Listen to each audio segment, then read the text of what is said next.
was hard not to look at the pale, doughy man sat across from me with utter contempt. Hatred, even.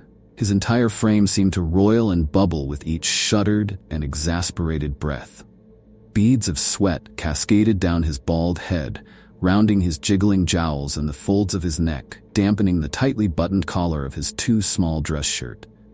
He fiddled with the handcuff encased around his pudgy wrist, fondling it with his sausage fingers. He'd raise the cuffed arm slightly, exposing a swiftly growing puddle of condensation in the space where his hairless forearm had rested on the metal table. That slick sheen of sweat caused his pallid skin to glow under the halogen lights above our heads. Edwin Thaler. The sick fuck looked like a giant soft-boiled egg. Thaler had been on the department's radar for a good while. He had a few priors for lewd behavior in his younger days, had been caught skulking around outside the middle school. There was even a local rumor in St. Clair that he'd run around in the middle of the night with an undersized children's private school uniform barely fitted over his fat frame, yelling excitedly about the school year and all the friends he hoped to make. I know it's best not to judge a book by its cover, but you could tell just by looking at the guy. Something upstairs wasn't right. The problem with these cases is making something stick. You've got to track these pieces of shit for weeks, months, following their perverted digital footprint, ensuring you got all the hard evidence you possibly could of their despicable tastes, a fake profile, an internet chat room. It didn't take much for our officer to coax Thaler into exposing himself, speaking freely of all the little girls he'd done things to. What he wanted to do to her, a 13-year-old, by the fake age we'd listed on the profile, and reiterated repeatedly during our talks with Thaler, providing visual aids all the while. We finally kicked the motherfucker's door in at 6:30 that morning, and it had been worse than we could have imagined. The worst part wasn't Thaler's questionable taste in art, the cartoon drawings and black and white photos of children that adorned his walls. It wasn't the gigabytes upon gigabytes of illicit material we found on Thaler's devices once we dragged him out of the dingy apartment, handcuffed and blubbering like a plate of flan. The worst part was the girl he'd been on top of when that door splintered to bits. A pale mountain of flesh in skid-marked tighty whities, straddling an unconscious, waifish thing on a dirty mattress. As of now, several hours later, she still hadn't woken up. Which brought us to this moment. Thaler stared off into space, still sweating despite the room's near-frigid temperature, still pawing at his handcuffed wrist. I slapped the table, hard. The sound of flesh on cold metal reverberated through the room. Thaler jumped, handcuff rattling, chair nearly falling over backwards. He seemed to jiggle faster now, like the fear and adrenaline elicited a physical response. "Listen, Edwin," I started, my voice a low growl.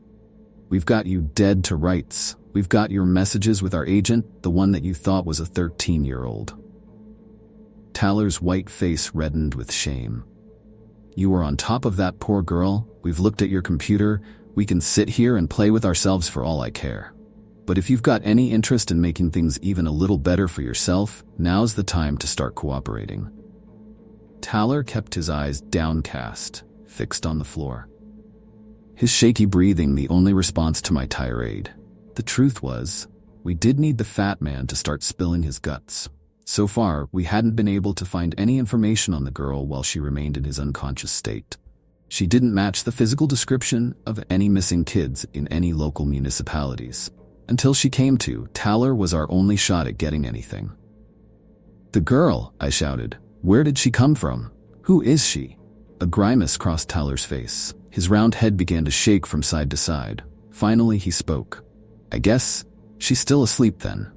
The large man's voice was soft and meek, with an otherworldly effeminate quality. I raised an eyebrow. Suddenly, he snapped his face forward to lock eyes with me. "Is she here? Is she at the hospital?" His voice became frenzied, eyes going wild. Thaler made a move to stand, shifting the entire table as he did so. The veins in his neck bulged as his eyes darted around the room. I jumped to my feet, rushing over and grabbing his free arm to force him back down. "Hey!" I screamed. "Sit your fucking ass down, motherfucker." His arm was damp with sweat and felt malleable, like wet clay.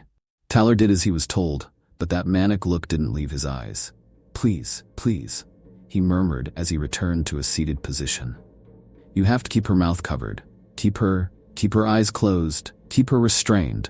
I sneered at him in disgust, fighting the urge to rear back and rearrange some of his teeth. Because, Towler continued, his voice catching in his throat, if she wakes up, everyone's gonna die. I scoffed, unable to help myself. Is that a threat? Please, sir, he continued, pleading his case. Please, you have to believe me. I know I've been bad. I know I've been a bad man. But that girl, tears welled in Towler's eyes. He was crazier than I thought. I figured my usual strong-arm approach wasn't gonna do me any good. I needed him to start spewing. Hopefully I'd be able to get my licks in later on, once the situation was a little more under our control. Listen, Edwin. I released my grip on his arm and made my way back to the other side of the table. Towler cradled his shiny head in his free hand. We want to help her. We want to figure out what's going on, who she is. She's been taken to the hospital. We have officers with her and doctors working. We're all hoping she wakes up. Towler began shaking his head. I continued. I'm not going to insult your intelligence. It's not looking good for you. But listen, you tell us what happened, a bit about her. That cooperation could help you in the long run. I know you can tell us who she is, Edwin. What's her name? Towler began mumbling to himself. If she's at the hospital, then maybe she won't. Hey, I interrupted. Edwin, come on. Focus. Towler still kept his eyes averted, but he spoke clearly. Once I met her, once I saw her, I just couldn't. I've never been able to. They're just so beautiful when they're like that. Like her. That's all I've ever wanted. I sucked my teeth, keeping my comments in my hands to myself. Sir Lana. The word left his mouth after a beat. I waited for him to continue. He didn't. What is that? What does that mean? It's her name. The Eggman finally answered. That's her name. She's not right. She's not from this place. Jesus fucking Christ, I muttered. Didn't you people notice? Towler continued. When you took her, when you got her to the hospital, her skin, it's so gray. Her arms and legs, her fingers, they're longer than ours. Maybe at first, maybe you can't see it, but the lounger you look at her, and her mouth, her teeth, her eyes. I thought about what he was saying. Truth told, I hadn't looked that closely at the girl when we'd rescued her from Towler's clutches earlier in the day. The scene had been an absolute madhouse, and she had been quickly shuffled into an ambulance. To what I could recollect, her skin certainly hadn't been vibrant and glowing, but she'd been living in hellish conditions for God knew how long. No one would look healthy under those circumstances. But elongated digits and limbs, an unnatural mouth, Towler was off his fucking rocker. She's not like us. They're not like us. I ran my hand over my face in confused exasperation. Towler continued. That's why I had to keep her sedated, keep her eyes covered, because if I didn't, she'd be able to call out to her mother. Towler let the words hang in the air a moment. He shook his head. Well, the comment I left was a heart, and saying how beautiful I thought the picture was. She answered me. She replied to me, telling me how she could look like that. I scoffed. Sick fuck, I muttered under my breath. Towler grimaced but kept on, immersing himself in the story. I sent her a message. In her inbox, a DM. She answered back. From the beginning, I could just tell that something about her was different. It wasn't right. Her profile picture on the forum, it was just a black square. If you enlarged it though, it was like you could make out this faint outline. I don't know how to describe it, detective. I could tell that it wasn't a black JPEG, solid color. It was a picture of something, somewhere. I don't know what. I stared at that picture a lot. Before she and I actually met, when we'd message and the chat was open, I stared at that void. It was like something emanated from it. Even though it was just a picture on my screen. The fat man stopped speaking and cocked his head slightly, shifting the blobbed rolls of his neck. I leaned forward in my chair, awaiting his next move. Towler shut his eyes hard and resumed after a pregnant pause. Something was there, but I guess now I'll never know what it really was. I can see it, though, when I close my eyes tight like that. The something. It's like a call, a hypnotic song from somewhere else? He phrased the end of his statement like a question. I'd be lying if I said I wasn't intrigued by the psycho fuck's babbling, but the story was getting a bit long in the tooth. Let's stay on topic, Tyler. Get back to you and her. The messages. Tyler silently shook his head in affirmation, then went on. When I messaged her the first time, since her picture was that, I asked her age. Asked her if she really could look like the girl in that drawing. She answered back almost immediately, like she was waiting for it. Said she was 14, and her name was Sirlana. I'd never heard a name like that before, detective. I asked where she was from, what it meant. She never told me. Sirlana would use these words that were just wrong and strange. She'd tell me about her house where she lived with her mother and how it was so cold and made of concrete, and that it was infested with skrells. The Korak was rising, and that meant her mother was having a difficult time. It was like she was from some made-up foreign country that didn't actually exist, and she'd never explain what any of the things like that she talked about meant. One night, she messaged me nearly 20 times in a row, non-stop, saying the same thing over and over. Tverk won't stop screaming. My jaw hung slack in disbelief. Edwin, I started. It sounds like this kid was fucking with you. Talking nonsense and saying weird things. How did you find out who she really was? Where she lived? Why buy into this shit? Tyler scratched the top of his fleshy head. That's what I figured, detective, at first. I mean, I'll be honest here. All of our cards are on the table, right? She's not... Well, Sirlana wasn't the first girl I ever spoke to.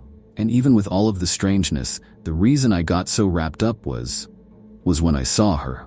The first picture she sent me, that first night. I asked her what she looked like, told her I liked pretty girls like her. I sent her some photos of myself first and, well, eventually she answered. The first picture she sent was blurry, out of focus, barely recognizable, a gray smear on a stark black abyss. I asked her to hold the camera steady, told her how badly I wanted to see her. The next image was more clear. Tyler trailed off again. The fat piece of shit was clearly having a hard time keeping his thoughts organized. In that picture I could see her, Sirlana in all her beauty. Her skin was pallid, gray. Her arms seemed to bend at an unnatural angle, like she wasn't really sure how to hold the camera for a selfie. Wild hair was unbrushed and frayed in all directions, but it was her face that drew me in. Her eyes, they were tinted yellow, slightly bloodshot and rimmed with deep black bags, cheeks sunken and bony. Her gaze was startlingly intense. Her black and yellow eyes bore a hole right into the camera. But there was still a youthfulness to her, detective. Something about her was wrong, but I could see a girl who needed something. I blew air out my nostrils in disgust. What happened next? Get to the part where you kidnapped her like the sick fuck you are. Tyler stared into space, not even seeming to absorb what I said. I could sense this need in her eyes, defective, a want for something that you can't really place or describe, something taboo, unearthly. Something about it. I felt like I related to her. I've always felt different too. Don't start with that poor me shit, I interrupted. You're not getting any sympathy from me. You're a pedophile, Tyler. If this were a proper country, you'd be strung up in the middle of the street downtown. The egg fuck actually smiled, sad and weak. It was everything in me not to leap across the table again. I know how everyone feels. I'm not a moron, but I felt like she and I just had this instantaneous connection. We're both not right. I told her I thought she was beautiful, and how she looked sad and lost, and like she needed someone. She told me she did. Told me about her house and her mother and how awful things were. We got to talking almost every day. I guess the specifics don't all really matter. You can check my phone to see for yourself. We sent each other pictures. We poured our hearts out. She told me how sad she was, how rotten life was, that she lived in the dusk and the gray, and that she wanted to meet a man who could take her away from the Vakrel and the Chothans, away from her mother. It makes no sense, detective. She's speaking terrifying nonsense, sending me ominous photos, but I couldn't get her out of my mind. I needed her. I didn't think her mother could be that bad. I could sense that the grand tale was reaching some sort of climax. I furrowed my brow and kept my comments to myself this time. Taller's skin glistened with sweat like a roasting pig as he continued on. I finally told her I needed to meet, to really see her. She told me she was ready. The address she gave me, it was that old cemetery, just outside of St. Clair in Forest City. The abandoned crematorium. I went anyway. I know no one lives there. An intense look suddenly crossed Taller's face, like something inside of him hardened. He narrowed his eyes and held my gaze in a way that put me on edge. In a moment, it was like a switch flipped and he turned the tables on the room's energy. Detective, can you seriously say you've never wanted something you weren't supposed to have, and you wanted it to be true so badly that you were going to get it no matter how the reality of the situation looked? I tried to stay firm in my response, but I felt sweat suddenly forming on my brow. I'm the one interrogating you, Edwin. Finish your fucking story. Taller nodded. I drove there on a Saturday. It was hazy, overcast, the air was dry and freezing. I saw my breath when I got out of the car. That old cemetery, it's still got a fully accessible parking lot. It's overgrown and the cement's all cracked, but you can get in. You can enter into this other world. Forgotten death. I saw the crematorium looming behind the overgrown bushes and trees on the untended grounds as I walked up the winding dirt path from the parking lot. The path cut through the graveyard itself, and plenty of dirt caked and weather-beaten gravestones jutted up from the sea of vines and wild grass. There wasn't a single sound in the air, Detective. The birds and the animals and all, they abandoned that place too. Why couldn't it have been some other girl? You're thinking that, right? Why did it have to be her? Because it did. Emptiness should have surrounded me on all sides, but it felt like something was there. Again, just this hypnotizing and ominous pull. The place had been left behind by all of us and turned into something it shouldn't have. Halfway between the parking lot and the crematorium, I saw her. I was practically on the edge of my seat now, sweat ice cold and squinting with disbelief, waiting with bated breath to hear what Taller would say next. She sort of crawled out from the grass, the side of the path, the actual grave sites. On all fours, she wriggled into the dirt. Her strange limbs and awkward proportions looked more pronounced in person. She didn't look nearly as human, as normal. All she wore was a ragged brown dress, looking almost like a potato sack. No shoes, no jewelry. Slowly, she rose to her feet and turned to face me. Wild, greasy hair hung over her face, but I could still make out those yellow-tinged eyes. You probably think I was terrified, Detective, but in that moment, honestly, I still wanted her. I asked if it was her, if she was Sirlana. She didn't say anything at first, just stared at me and smiled really wide, wider than a person can. Don't you want to meet Mother? Her voice was not what I expect, gravelly and distant. I took a step toward her, trying to close the gap. I couldn't help myself. I reached out and grabbed her. Taller's eyes took on a manic quality as the story continued. The second I did that, she opened her mouth in a giant O and let out this agonizing, ear-splitting scream. Thinking about it even now, it makes my head hurt. It wasn't a noise that a human being could make. Detective, I kept hold of her arm, but I stumbled. And then I felt it, this great rumbling in the earth, like some giant creature moving. I looked up and saw it. Well, sort of, from further up the path. Some giant dark shape was beelining for us. It shuddered and shook, and it was almost like I couldn't focus on it even as I stared right at it. But it was massive, and it was coming straight for me. There was this smell, this damp, earthy, and organic stink, right in the back of my throat so I could taste it. I should have just taken off. I should have run away. But I wanted her. I wanted Sirlana. It's like I said before, Detective, about wanting something so bad that you'd do anything. Nothing in that moment made any sense except the feelings I've always carried with me. I thought I loved her. I thought fast. I yanked Sirlana by the arm and dragged her with me as I ran. I couldn't hear, but I felt the thing gaining. Mother. There was a rusted and bent gap in the iron bars that lined the cemetery along the dirt path. I dove through, and somehow we fit. I think it threw the thing off. We kept moving into the tall grass and trying not to trip over headstones. Sirlana scratched and clawed at me, but she wasn't strong enough. I glanced back again to see the frantic shape bounding over the iron bars. I had an idea. I suddenly stopped in my tracks and grabbed Sorlana's neck with my free hand. I strangled her, hard as I could. I squeezed her neck with all my might. Her cry was cut short, turned to a whimper, and it stopped. I turned to see that her mother had stopped again in its tracks. It was still some black and shimmering blur, but it wasn't racing toward me anymore. I'm not stupid, detective. I understood. I looked into Sorlana's eyes. A twisted and hateful expression had crossed her face as strangled cries scraped her throat. I knew I could love her. I kept my hand around her neck and bashed her head into one of the tombstones, 2-3 times, till her eyes closed and her jaw went slack, till it was safe to let go of her throat. I didn't want to kill her. I didn't look back at her mother again. I was terrified that one wrong move would be the end. Cutting off that sound seemed to work.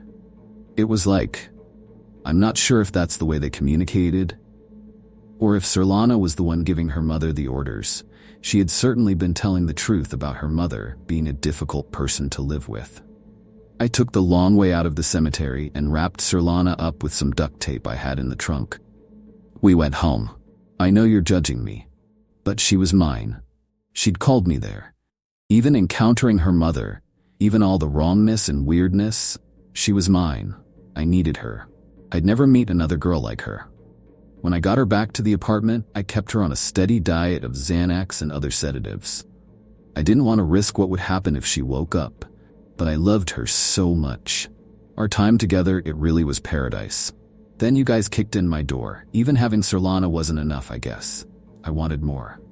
Fell for your little trick. I have no idea what they are, detective. I've told you everything I can. She's probably awake by now, and everyone at that hospital is probably dead. Tyler went silent and stared at me expectantly. I had let him rant uninterrupted for all that time and sat in stunned and silent disbelief now that the story had come to an end. What the fuck was I supposed to say? Almost as if on cue, the sound of my cell phone's ringtone suddenly cut into the room, disturbing the silence. I instantly knew before I picked up the call that something wasn't right. It just couldn't be. I clicked answer. I was immediately met with the sounds of screaming and pure chaos. The call had come from my partner Nielsen. He'd taken the girl over to the hospital. He'd been waiting for her to wake up. But on the other end, I didn't immediately hear him. I heard people screaming, sirens blaring, anarchy and insanity. Then, Nielsen's shaky and panicked voice. "Branu," he mumbled. "Alex?" It was all I could muster. His first name. "It's that girl. It's..." Nielsen trailed off, sounding lost and terrified. "I don't know what happened. She woke up and then she started screaming, almost like her jaw unhinged, and this awful noise spewed out, a whine that pierced our ears. There was that same spacey and tinny quality to his voice. "Alex," I interrupted, trying again. "What's wrong? Are you okay? Are you hurt?" "Her mother," he answered. "It came here. There's so much blood, Tony. It's like when your shower backs up and you stand in that inch of water." "Alex," I yelled, trying to gain control. I kept my eyes locked with Tyler, my expression twisting into anguished rage. "Alex, you gotta tell me what happened to you. And what did what did it look like? What was it?" "I don't think I have a face anymore," Nielsen's sole response. I heard more screams, more panic and horror as the line went dead. My entire body trembled as I placed the phone on the metal table.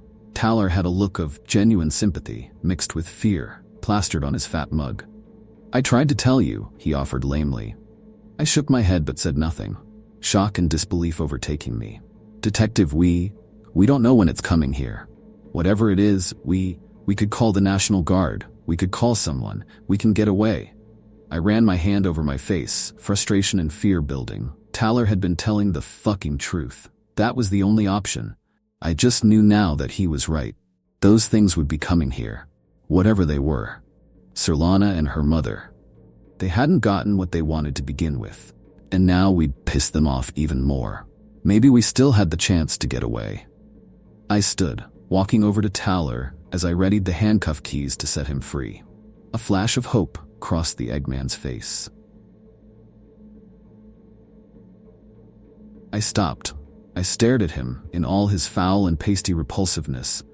A disgusting pedophile who'd caused all of this. I thought about everything he'd said that day. Everything he'd done. The way his body had looked, hunched over the girl as we yanked him off. The reason we'd been onto him in the first place. All those photos, all those kids. Everyone he'd hurt participated in the hurting of.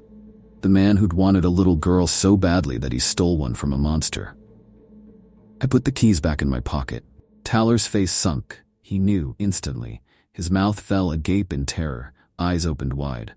"No," he murmured, repeating the word as it rose to a scream. "No detective, please." Taller made to stand, the metal interrogation table shifting and scraping on the concrete floor as he did so. I said nothing, beelining for the door as fat fingers grazed the back of my shirt, iron-willed and ignoring Taller's desperate pleas. The man had screwed with forces far beyond our comprehension. He'd cost God knew how many people their lives that day. I heard it as I was slamming the interrogation room door shut, locking it behind me. A piercing wail in the distance, a sound like knitting needles being driven into my eardrums. I cupped my ears with my hands as the noise quickly became unbearable even from this distance. I heard screams too, and the thumping, clawing steps of gargantuan legs. A crash and splintering wood as the front door of the station was blasted through. The sounds intensified, my colleagues yelling in terror, sharp claws rending into flesh, and that damn siren's cry, an organic alarm guiding these horrible things where they needed to go. Sirlana rounded the corner first. She looked different than she had this morning when we'd pulled her from her captivity. Haggard, sure, but more determined. Wide yellow eyes frantic and focused. She hobbled toward me on spindly legs, gesturing at me with her bony fingers as her mouth grew wider and wider. The source of the horrible noise, coming deep from the back of her throat. It looked like the corners of her mouth were upturned in a malicious smile. I felt a rumbling from behind her, as a twisted and lumbering shadow was cast from around the bend in the hallway. A smell wafted to my nostrils as the mother grew closer, filling the room. A scent like a predator, the cat house at the zoo. Animalistic and metallic, it smelled like the jungle. I held my hands up frantically to Sirlana, screaming at her to stop, unsure if she'd be able to hear me over her own droning wail, or even understand me if she could. The gray girl tilted her head quizzically and closed her mouth. The encroaching shadow from beyond the wall came to a dead stop. Sirlana stared at me with those yellow eyes, silently commanding me to speak. "In there." I pointed to the door behind me. My ears were ringing. I could barely hear my own voice even as I spoke. I could faintly make out Taller's muffled cries, the sound of a fat and wet palm desperately slapping against the inside of the door. Sirlana looked at the door, then back to me. "The man. The one you're looking for." Something crossed over the girl thing's face. A glint of understanding. They weren't human, sure, and who knew what their intentions had been in the first place? But at the core, I couldn't get that image out of my head. A creature, hunched over and taking advantage of someone weaker. Sirlana wasn't the monster in that scene. I'd said all I could. My fate was in their hands now. Whatever the fuck these things were, whatever was waiting around that corner, I had no shot against it if they decided they wanted to rip my face off too. An eternity passed as I waited. "Close your eyes." Sirlana's voice was ragged and chalky, strangled, like the words didn't come naturally at all. She didn't sound like a little girl. A smile too wide for her face grew to split the skin as she continued. "Mother doesn't like it when they see." With that, she opened her mouth into another giant O, and that awful wailing started again. What choice did I have? I closed my eyes, covered my ears to drown the sound out best I could. I felt that rumbling again, heard giant footsteps slamming closer. A wave of nausea passed over me as that jungle stench got even closer. A hulking and threatening presence lingered near me for several moments. Sirlana's mother deciding my fate.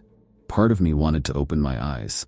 See what kind of hideous monstrosity this thing was. A morbid curiosity to see something that humans weren't meant to. You know what they say about curiosity. I didn't hear them tear the door off its hinges, didn't hear Taller's desperate and pathetic cries of agony as whatever the fuck the mother was tore into the fleshy Eggman and ripped him to shreds, stringing his organs up like Christmas lights. It was all drowned out by Sirlana's agonizing cry. I wondered if they felt satisfaction, revenge, or were they just feeding some kind of hunger? The way I looked at it, these things came from some place adjacent to ours, a place we're not supposed to know about. They cast the lure and Taller bit.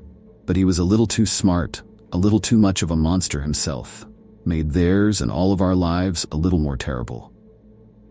It took a moment for me to realize that the rumbling and the screaming had stopped. My ears were ringing once again. The entire world moved in slow motion. I didn't look into Taller's room. I stumbled through the hallway and around the corner, vision blurred. The entire station had been ripped apart. I dropped to my knees and vomited as I exited the open wall of the station where the front doors used to be and into the gray daylight of winter. Mass chaos and commotion played out all around me. People screamed and cried. Sirens wailed. There was a coppery and blood-drenched haze hanging in the atmosphere where Sirlana and her mother walked their path of destruction. I took a deep, deep breath. The air smelled like freedom.